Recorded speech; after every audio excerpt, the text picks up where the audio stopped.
السلام علیکم۔ آج میں ابھی تھوڑی دیر پہلے ایک ویڈیو دیکھ رہا تھا جو کہ لمپی اسکن ڈیزیز کے بارے میں تھی۔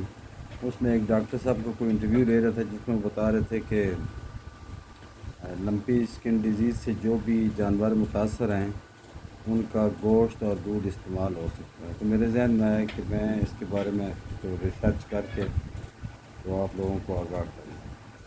لمپی اسکن ڈیزیز جو ہے یہ دراصل ایک وائرل بیماری ہے، وائرل ڈیزیز ہے، یعنی کہ وبائی مرض ہے۔ یہ ایک جانور سے دوسرے جانور تک پھیلتی ہے اور اس کا جو پھیلنے کا جو ذریعہ ہے وہ انسیکٹس ہیں، وہ کیڑے مکوڑے ہیں جو خون چوستے ہیں، جس میں مچھر ہیں، کچھ قسم کی مکھیاں ہیں، چچڑ وغیرہ ہیں۔ اس طرح کے جتنے بھی کیڑے مکوڑے ہیں ان کے ذریعے یہ مرض پھیلتا ہے۔ ایل ایس ڈی یا لمپی اسکن ڈیزیز جو یہ لمپ اصل میں کہتے ہیں گانٹھ کو، گڈ جس کو ہم پنجابی میں کہتے ہیں۔ وہ چونکہ دانے جو بنتے ہیں وہ اسی طرح کے ہوتے ہیں، اس لیے جس طرح گانٹھ ہوتی ہے تو اس لیے اس کو لمپی اسکن ڈیزیز کہتے ہیں۔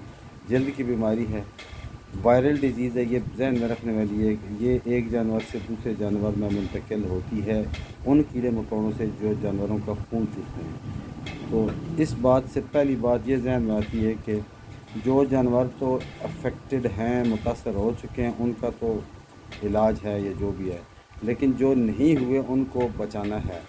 ان کے آس پاس دعاں اور ایسا طریقہ وہ تو سب کو پتہ ہی ہوتا ہے، وہ طریقہ کریں تاکہ ان تک وہ جو مکھیاں یا مچھر ہیں وہ نہ پہنچ سکیں، ان کے ذریعے سے ان تک وہ بیماری نہ پھیل سکے۔ یہ اس کا ذریعہ ہے۔ یہ اس طرح کی بیماری نہیں ہے کہ ہوا میں، یعنی جس طرح کچھ بیماریاں ہوتی ہیں کہ ایک علاقے میں آئیں تو باقی سارے علاقے، یہ ایک جانور سے دوسرے جانور سے تک منتقل ہوتی ہے ان کیڑے مکوڑوں کے ذریعے سے۔ اس چیز کا بہت زیادہ خیال رکھنا پڑتا ہے۔ پھر یہ جو زخم ہو جاتے ہیں یا جو دانے ہوتے ہیں ان کو اینٹی سیپٹک جراثیم کش جو ادویات ہوتی ہیں ان سے یہ زخم دھوتے رہیں، جس طرح کے لوگ زیادہ تر ڈیٹول وغیرہ استعمال کرتے ہیں، اور بھی بڑی اچھی اچھی دوائیاں ہیں، ان سے اینٹی سیپٹک کے طور پہ استعمال کر کے ان سے بھی اس کو واش کر کے ان کو بھی کیڑے مکوڑوں سے بچائیں، کیونکہ وہاں سے پھر شفٹ ہو کے وہ بیماری دوسرے جانوروں تک یہ کیڑے مکوڑے ہی پہنچاتے ہیں۔ تو یہ پہلی بہت ضروری چیز ہے۔ دوسری یہ ہے کہ اس میں جو نشانیاں ہیں وہ سب کو ابھی تقریباً پتہ چل چکا ہے کہ بخار ہو جاتا ہے، آنکھوں سے پانی بھی بہت بہتا ہے اور منہ سے رال بھی بہت بہتی ہے۔ اس کے علاوہ جلد پہ ظاہر دانے بنتے ہیں، وہ تو سب کو پتہ ہی ہے، اور یہ اس کی مین جو نشانیاں ہیں اس کا۔ اچھا، اس کا یہ میں نے اسٹڈی کیا ہے کہ یہ زیادہ تر ابھی یہ جو موسم چل رہا تھا ساون بھادوں کا، یعنی گرم مرطوب جو موسم ہوتا ہے اس میں اس کا آؤٹ بریک زیادہ ہوتا ہے، یعنی اس میں یہ زیادہ بیماری لگتی ہے اور سردیوں میں بھی لگ سکتی ہے۔ تو یہ اس کے موسم ہے، 4 دن بھی اس کا ہے پیریڈ، 14 دن بھی ہے اور 22 دن تک بھی جا سکتا ہے۔ تو اس کا احتیاط کا وہی طریقہ جو میں نے پہلے بتایا ہے، وہی ہے کہ اس کو آپ بچائیں ان کیڑے مکوڑوں سے جو خون چوستے ہیں۔ باقی وہ جو ڈاکٹر صاحب بتا رہے تھے وہ بھی میں نے اسٹڈی کی ہے، گوشت تو بالکل انفیکٹڈ ہوتا ہے، نہیں کھانا چاہیے۔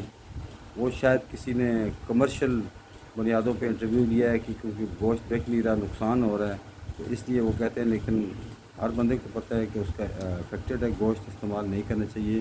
دودھ، پہلی بات تو یہ ہے کہ یہ بہت زیادہ اثر کرتی ہے دودھ پر، دودھ فوراً خشک ہو جاتا ہے، تو وہ جانور جو افیکٹڈ ہو اس کا دودھ تو رہتا ہی نہیں ہے، تو استعمال نہیں کرنا چاہیے۔ اس کے علاوہ جس کو ابھی بیماری نہیں لگی اس کا گوشت اور دودھ بالکل استعمال کے قابل ہے۔ یہ ہم لوگ ویسے ہی ڈر جاتے ہیں کہ بس یہ جی نقصان دہ ہے۔ جس کو نہیں لگی بیماری ابھی تک وہ بالکل اس کا دودھ بھی استعمال ہو سکتا ہے، گوشت بھی استعمال ہو سکتا ہے۔ جس کو بیماری لگی ہوئی ہے اس کا گوشت استعمال نہ کریں، دودھ اس کا ویسے ہی ختم ہو جاتا ہے، اگر زیادہ اثر ہو گیا تو دودھ کریں بھی نہیں استعمال، رہتا بھی نہیں استعمال کے قابل۔ یہ چند چیزیں تھیں جس سے میں نے کہا آپ کو آگاہ کرتا ہوں۔ بس یہی ہے کہ جس کو ہو گیا اس کے زخم صاف کریں اینٹی سیپٹک سے، جراثیم کش ادویات سے، اور دوسرے جانوروں سے الگ رکھیں اور دوسرے جانوروں کو ان مکھی مچھروں سے بچائیں تاکہ ان تک یہ بیماری نہ پہنچے. شکریہ.